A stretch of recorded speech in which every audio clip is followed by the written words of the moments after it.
Hi, it's Comfortable Cooking with Randy Z. We're here at Edward Christian Barbecue. That's authentic smoked meats and killer Cajun food in Bremen, where I am the pit master, head chef, bottle washer, mop the floors, clean the carpet. Well, I'm going to cook for you today, so when we come back, we'll get started.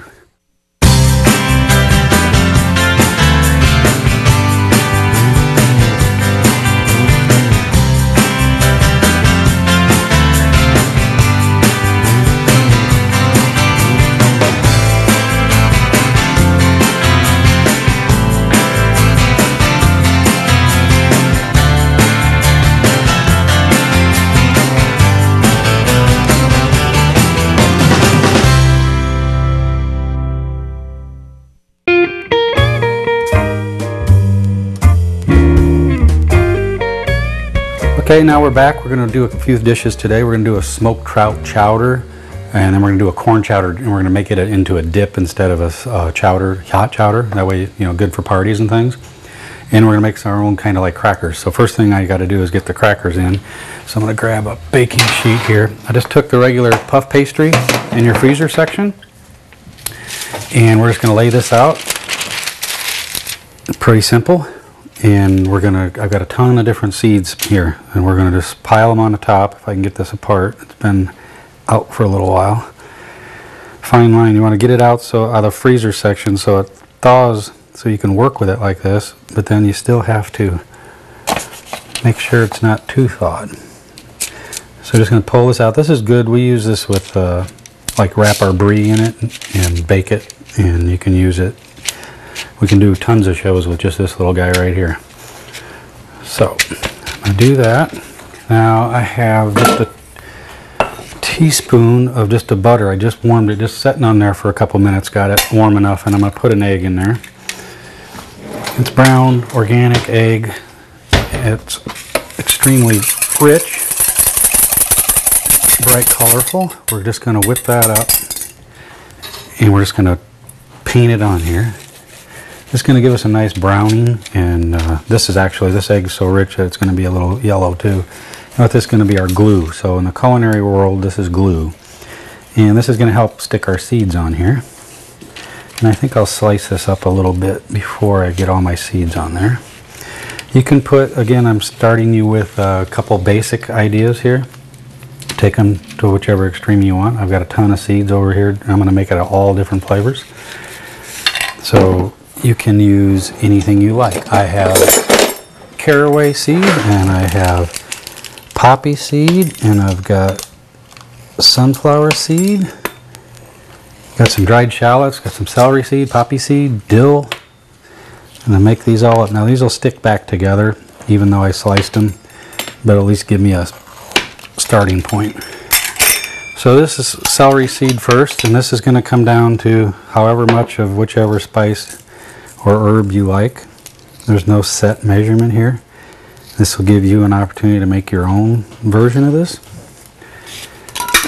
And I got some caraway seed. This is good. You find this in your Italian sausage.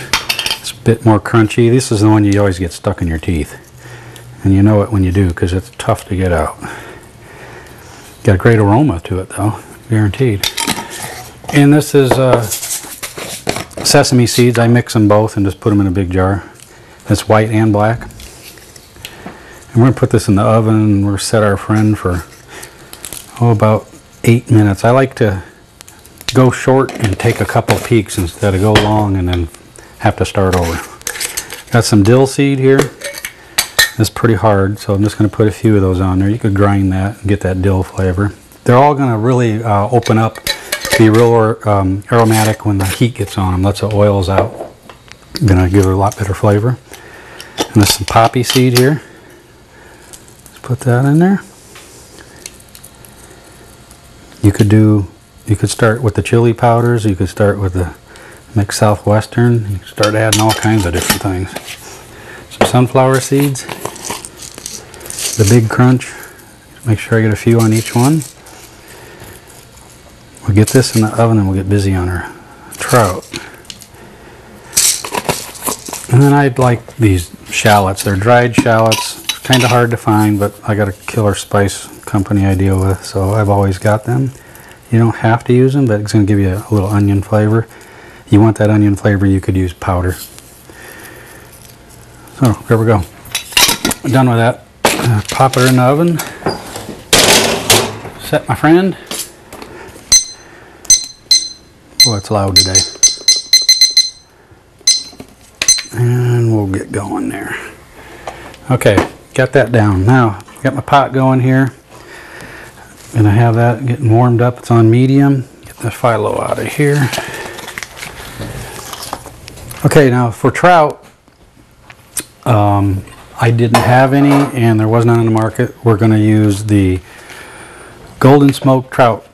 Okay, it's just the fillets here. They're fine. Now these come in an oil. And I'm going to retain that oil. I'm going to put them in here, retain that oil. This recipe calls for butter to do our onion. And depending on how our oil is, how much I retain, instead of adding another component to the dish, I've already got the oil here. So I'm going to cook with the trout oil instead of adding the butter, which is going to give me the same thing. And in fact, it's going to give me a more intense flavor with the dish instead of just the butter. So we'll throw those down in there. Let those drain off while I cut up this onion. We're going to have a whole onion.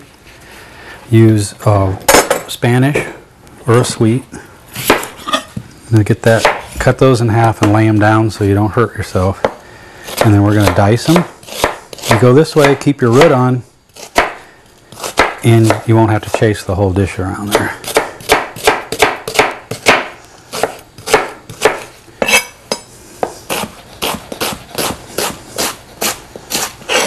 So that's already done.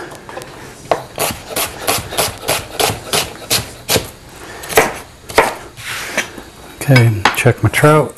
Yeah, I've got plenty. This recipe calls for 2 tablespoons, and there you go. That's all ready to go. I'm going to leave that on there so I don't drip it anywhere else and come back to it. Get our onion in there. Now there, you got your components going that you needed, and you didn't have to add anything new because you had that oil, so that's a good thing. Got 2 stalks of celery here. It's going to go in with the onion. We're going to get this going, and then we're just going to set it off and let it cook while we do the rest of the show. So I need to get everything in there. Now what we're going to have here too is this recipe calls for 2 8-ounce bottles of clam juice, which you will find in your regular store at the where the tuna is, and that's where you get this trout also. So it's usually up there on the top shelf, clam juice, little glass bottle. I have the base, like we've always talked. I keep all my bases here: shrimp, clam, vegetable, beef, mushroom, all that, so I can make as much as I want. So I'm going to make 2 cups of that, which is what the recipe calls for, and I won't have to buy it because I have my base. So that's going to be 2 cups of water, and I'm going to use 1.5 teaspoons of the base, and that's going to give me the strength just like it would if it was store-bought in the bottle. Get those translucent. Get my spoon. So there's 1.5 teaspoons. Take my whisk.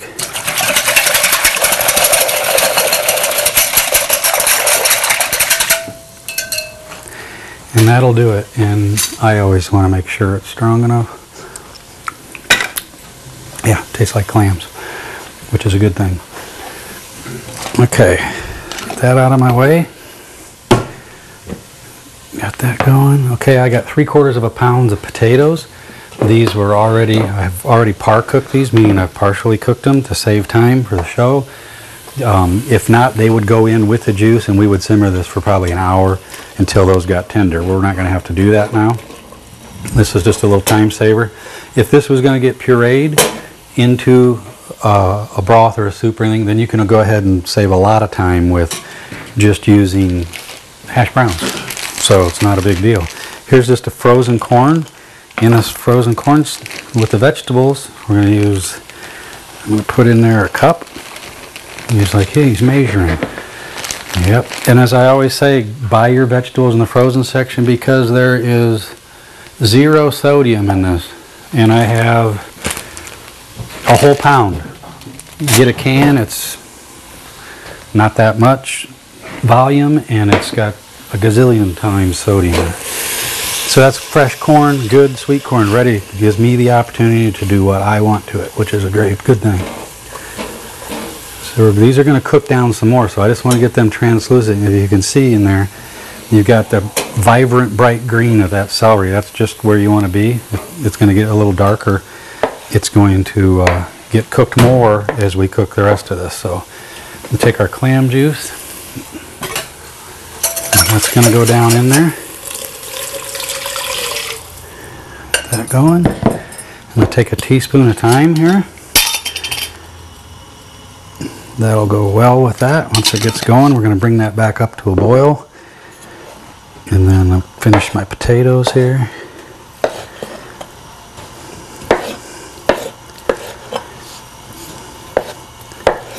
This is quick. Now your trout's done because it's smoked. The potatoes are done. Your vegetables are fresh, can be eaten raw. There are really not too many temperature issues here other than that clam juice. You want to make sure it gets up to temperature. It has been pasteurized, meaning I could eat it out of there with a spoon. Be awfully strong though. So get that going back.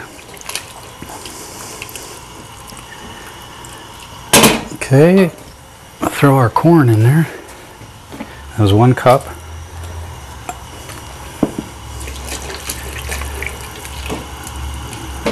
Okay, I'm going to set that there. I'm going to put a lid on that and get cleaned up for the next dish because we're not going to add the trout or our spices or cream quite yet. So we're going to do that later on after we start the other dish. So we'll be right back.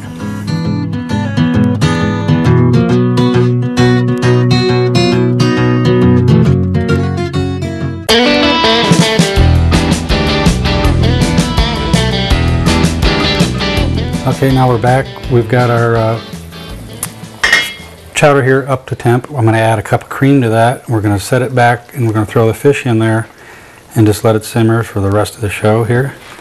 Just get that going. Now take the fish. Now if you're squeamish about the skin, you can peel the skin off, but I'm not, and I love the flavor and it's been smoked all together, so I wouldn't be too worried about it. If you like smoked trout, you're not going to be worried about it. If you don't like fish, then you're not going to make this dish anyway, so not a big deal there. Just going to mix that in. Now if you feel this is too thick for you, and you know it's just too dense after it sits here and simmers a little while, you can add up to a cup of water in there and it would be fine. I'm going to put, I got 2 tablespoons of parsley. I'm going to put 1 in now. Oh, there we go. That's our crackers we made. I'll grab that in a second. Now when the timer goes off, go to whatever the timer went off for right away. Don't be messing around with this like I am, because I will get busy and forget, and somebody better flag me down and tell me get it out of the oven or we're in trouble. That's why I use a timer. I use a timer every day. It's my best friend. I get busy. I can't rely on my memory when I'm going this fast. So there you go. There's our little pastry puff cracker guys.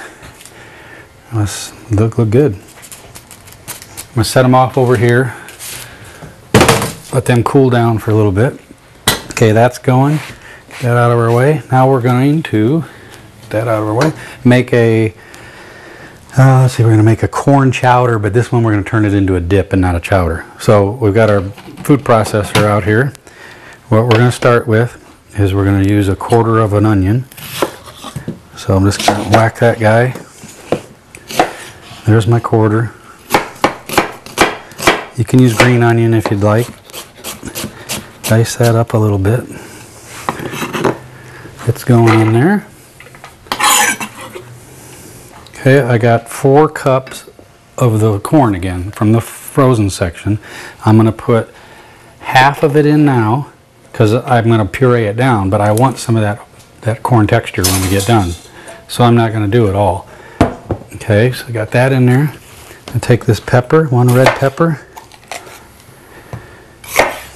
and I'm just going to roughly get it chopped up. It's going to go in there too. And just blend this all down. We'll throw some cream cheese in there. And then you can use it as a dip. So we got a hot chowder going. And then we got a cold chowder, which is actually just a dip. The recipe originally is, which I've made before, is a chowder. And you would not have the cream cheese, of course. And you would have your milk, your sour cream, and your other stuff in there. We actually have 3 potatoes also here. Right there, they're part cooked just like we had in the trout chowder over here. They're going to go in there. That's going to give us some of that texture. You're going to have that chowder taste with that potato going on. Make sure my burner's down. Okay, got 3 pieces of bacon. Don't need to tell you how to make bacon.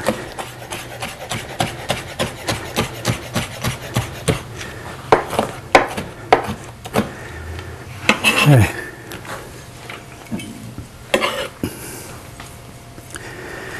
Alright, I got some celery seed. I want the celery flavor in there, but I don't want the celery itself because it's stringy, and if it doesn't get blended up right, you'll be pulling a string out, kind of like the silk on a corn on the cob. So I'm just going to put a half a teaspoon of that in there, and I'm going to make sure I get it all around. And then I chose some ancho chili powder, make a little kick in there. I'm going to put 2 teaspoons of that in there. If you can't find ancho, which you usually can in the Mexican section of your store, if it's not in the spice section, just go ahead and use, if you like it hot, use cayenne. If not, just a chili powder would be fine. Got that down. Okay, gonna just roughly get them in so they don't bounce around like balls. Throw them in there.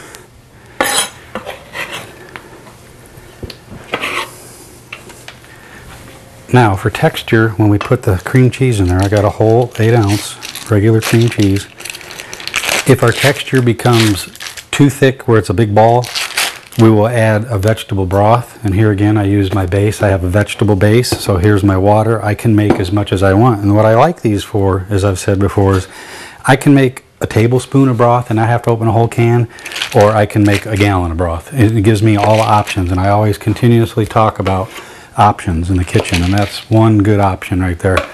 You just want a little bit of that flavor, then fine. I mean, I've made sauces before. I've made different dips and things where I'll just go get the lobster one and I'll just take like a half a teaspoon of lobster base out, put it in the dip, and it really brings it to life without having to waste a whole can, a whole lobster tail, a whole anything, just like we did with the clam broth there. So throw that down in, clean that up, get that out of my way. Let's see what it looks like here. Make some noise.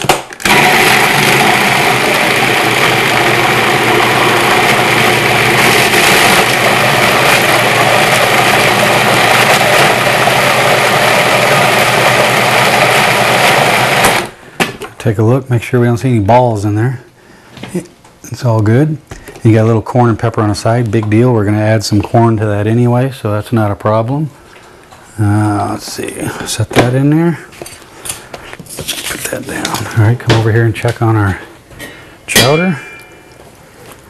Now, I like thick chowder. I mean, this consistency here is great for me. It's going to be really chunky. You can have a little bit of that broth in there. It'd be great with some crusted bread, French bread, something, sop that up. And again, I always talk, you got to taste too, so I just want to make sure we're all good here. Well, that's good. You can still taste that clam. That's nice. That's clam, a little bit of smoke in there. That's really good. Okay, so we got that. Let's see, I need to scrounge myself up a bowl. I shall steal this one over here. And we'll put our dip in here. Then we're going to fold in our chunky corn. There's another good dish, take to a party. People probably haven't heard of a chowder dip. There's a chunk of potato right there. I'm just going to leave in there. Okay. Put that back. Now take the reserved corn we have and throw that in there. Just mix that up.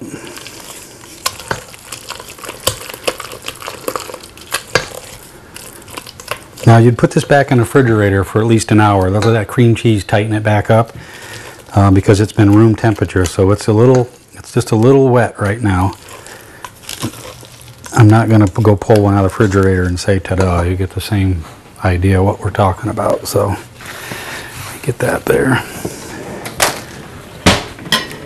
Okay, that's good. I think we're going to start plating things up. Do you want to taste this? I don't have any salt in there. I don't like salt to do. There's enough flavor with.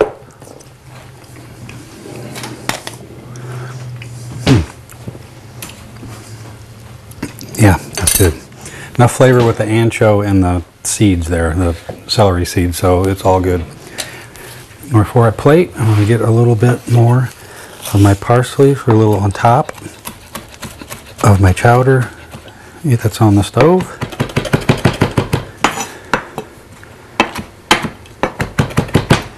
Okay, smells good. All right, just grab a bowl, put you right there. Grab a ladle.